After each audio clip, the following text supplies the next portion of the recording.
नमस्ते, सदावत सले मातृभूमि। हम लोग चर्चा करने जा रहे हैं संसद में। हम सब जान रहे हैं कि वक्फ को लेकर खूब हंगामा था।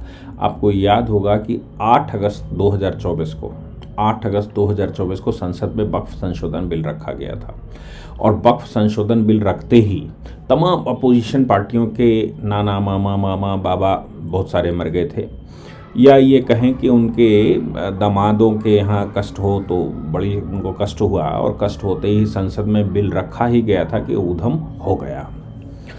फाइनली लोकसभा अध्यक्ष ने, या मैं कहूँ सरकार ने, उसको जेपीसी के लिए भेज दिया और जेपीसी ने एक वक्फ टूरिज्म डेवलप किया। वक्फ टूरिज्म मतलब मैं भी जेपीसी के सामने प्रेजेंट हुआ था, कोई नई बात नहीं है भैया, अपना अपना फ़र्ज़ था। हमने उनको लेटर लिखा, हमने उनको सामान दिया, उन्होंने हमको बुला लिया तो हमने अपनी बात रखी।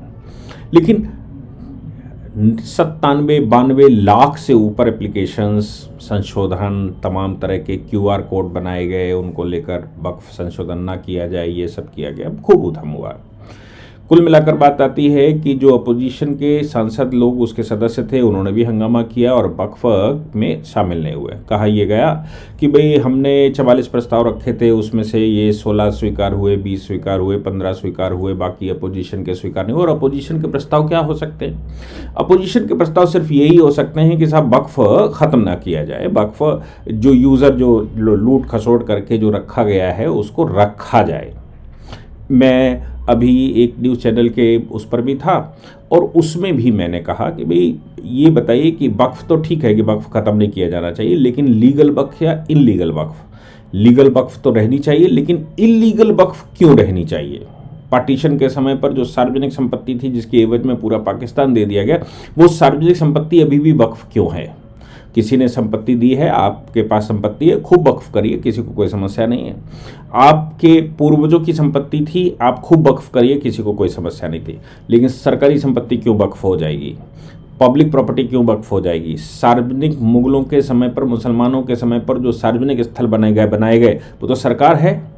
इसका दूसरा इलस्ट्रेशन ये भी कहा जा सकता है कि जब अंग्रेज यहाँ पर बैठा तो उसने तमाम तरह के चर्च डिस्ट्रिक्ट मैजिस्ट्रेट के कार्यालय में बनाए, उसने तमाम तरह के चर्च कंटोनमेंट बोर्ड में बनाए, उसने तमाम तरह के चर्च जहाँ प्रशासन बैठा, जहाँ शासन बैठा, जहाँ गवर्नर जनरल बैठा, जहाँ गवर्नर जनरल का घर था या जहाँ पर सेना बैठी, वहाँ सब जगह बनाए। वो तो सब सरकार हो गई, वो तो सब सरकार है। क्योंकि चर्च बनाए या आज मैं कहूँ कि अगर किसी स्थान पर कंटोनमेंट बोर्ड में मंदिर बने हुए हैं और मंदिर कल को ये कहा जाए कि नहीं ये मंदिर तो प्राइवेट हैं क्योंकि ये फलाने संत इसमें बैठते थे या फलाने पुजारी बैठते थे, फलाने ये बैठते थे, ये तो गलत हो जाएगा। वो सरकार है, चाहे मंदिर बना हो, चाहे चर्च बना हो, चाहे मस्जिद बनी हो, चाहे वक्फ बनी हो, वो सब सरकार है। और वो सरकार, चूंकि वहाँ मस्जिद बनी हुई है, अगर कंटोनमेंट बोर्ड के अंदर मंदिर बनी हुई है, मस्जिद बनी हुई है, तो सब हमारी है। ये कौन सा कहाँ का नियम है? तो मेरा कहना बिल्कुल साफ है, जो प्राइवेट प्रॉपर्टी किसी ने वक्फ किया हो तो उसको समझ में आता है कि इसकी वक्फ कंटिन्यू रहनी चाहिए। मेरी ये भी समझ में आता है कि अगर आपकी पूर्वजों की संपत्ति है, वक्फ है, तो समझ में आता है, लेकिन सरकारी संपत्ति वक्फ बिल्कुल समझ में नहीं आती। और सरकारी संपत्ति इल्लीगल तरीके से, बेईमानी के तरीके से अगर कब्जा किया गया तो वक्फ बिल्कुल समझ में नहीं आती। मेरा मानना बिल्कुल साफ है कि ईमान का काम है, बेईमानी से नहीं होना चाहिए। मेरे से किसी ने पूछा उस कार्यक्रम में, जी न्यूज़ के कार्यक्रम में मैं था, कचहरी नाम का एक वो था, मेरे ख्याल से अभी पब्लिश नहीं किया है उन्होंने, कल करेंगे शायद, या जो भी उन्होंने सोच रखा हो या पब्लिश कर दिया हो, मुझे पता नहीं, क्योंकि उसका लिंक मुझे मिला नहीं। कचहरी में किसी ने पूछा कि साहब वक्फ की संपत्ति है, तो मैंने उनसे कहा कि वो कहने लगे कि वंस वक्फ ऑलवेज वक्फ, अल्लाह के लिए दे दिया गया। तो फिर मैंने कहा कि क्या तुम ये नहीं मानते हो कि सारी कायनात अल्लाह ने बनाई है? अगर तुम नहीं मानते कि सारी कायनात अल्लाह ने बनाई है तो तुम्हारा क्लेम बिल्कुल ठीक है, जायज़ है। लेकिन अगर तुम ये मानते हो कि सारी कायनात अल्लाह ने बनाई है, सब कुछ अल्लाह ने बनाया है, तो फिर सारी कायनात ही वक्फ क्यों नहीं मान लेते? सारी कायनात वक्फ आप क्लेम करोगे, आप ये छोटे मोटे क्लेम क्यों करोगे? इस पर लोगों ने हंगामा करना शुरू किया और कहा कि ईश्वर को नहीं मानते क्या? मैंने कहा मैं बिल्कुल मानता हूँ, लेकिन मैं अल्लाह को नहीं मानता।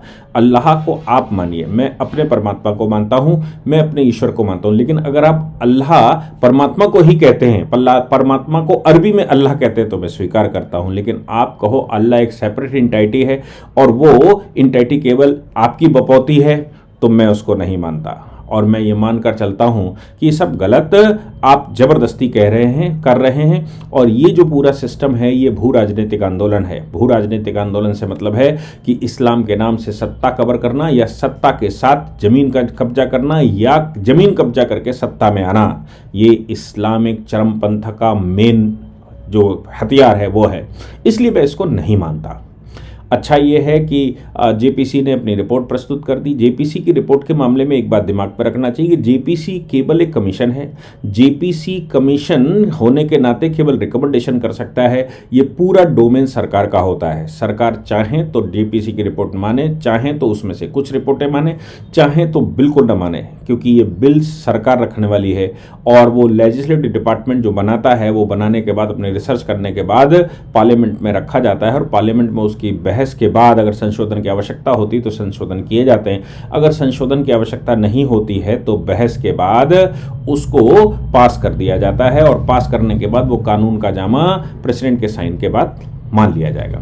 अच्छी बात यह है कि इस पर जो अलर्ट जारी किया गया है, अभी हमने सुना कि ईद की नमाज के समय पर कई जगहों पर यह बात हुई, फिलिस्तीन के नारे लगाए गए, नेतन्याहू को मर्डरर कहा गया और वक्फ नहीं होने देंगे, वक्फ ख़त्म नहीं करने देंगे, चाहे वो इलीगली इनक्रोच करके रखी हो, यानी कि बेईमानी से अगर बनाकर वक्फ रखी है, सरकारी संपत्ति कब्जा करके रखी है, किसी की प्राइवेट कम संपत्ति ताकत के दम पे कब्जा करके रखी है, कहीं ज़बरदस्ती कब्र का ढांचा बना दिया गया और ज़मीन सब कब्जा करके रखी गई है, तो ऐसी संपत्तियां वक्फ में नहीं होनी चाहिए। मैंने उस कार्यक्रम में ये भी कहा था कि तुम राम का वो मांग रहे थे और यूज़र का नहीं मांगो। ये लगातार कह रहे हैं कि by user, Waqf by user, यानी कि प्रयोग करने से वक्फ बन जाती है। तो मेरा मानना इतना है, बिल्कुल साफ है कि प्रयोग करने से वक्फ जरूर बन जाती है, लेकिन किसी की प्राइवेट संपत्ति अगर वो डेडिकेशन कर देता है, ऐसी परिस्थिति में वो वक्फ बन जाएगी। लेकिन अगर कोई जो डेडिकेट करने वाला है उसकी ओनरशिप ही नहीं है तो कैसे वो बन जाएगी। जहां सरकार की संपत्ति जो किसी ने आपको दी ही नहीं वो कैसे वक्फ बन जाएगी। मेरी संपत्ति मैंने आपको दी ही नहीं वो कैसे वक्फ बन जाएगी।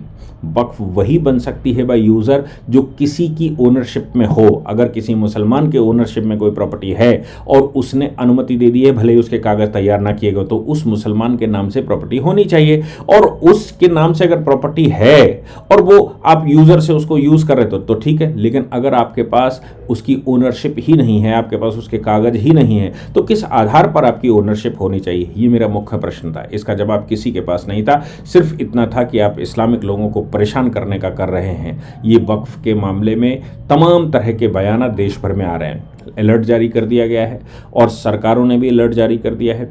इधर भारतीय जनता पार्टी ने संसद में बिल पेश करने से पहले व्हिप जारी कर दिए। व्हिप का मतलब होता है कि जिस सदन में ये रखा जाएगा उसके सभी सांसद, सभी सदस्य सदन में उपस्थित होंगे।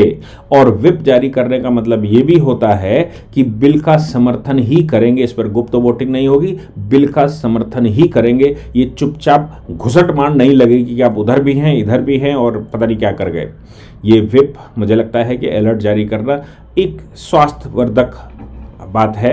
दूसरी बात ये भी है कि देश भर में वक्फ का विरोध करने के लिए लोग तैयारी कर रहे हैं, लेकिन वो सीएए के टाइप की तैयारी करने का विचार कर रहे हैं। ऐसे कई स्टेटमेंट भी आए हैं कि जैसे सीएए में शाहीन बाग बना दिया था, ऐसा पूरे हिंदुस्तान को शाहीन बाग बना दिया जाएगा।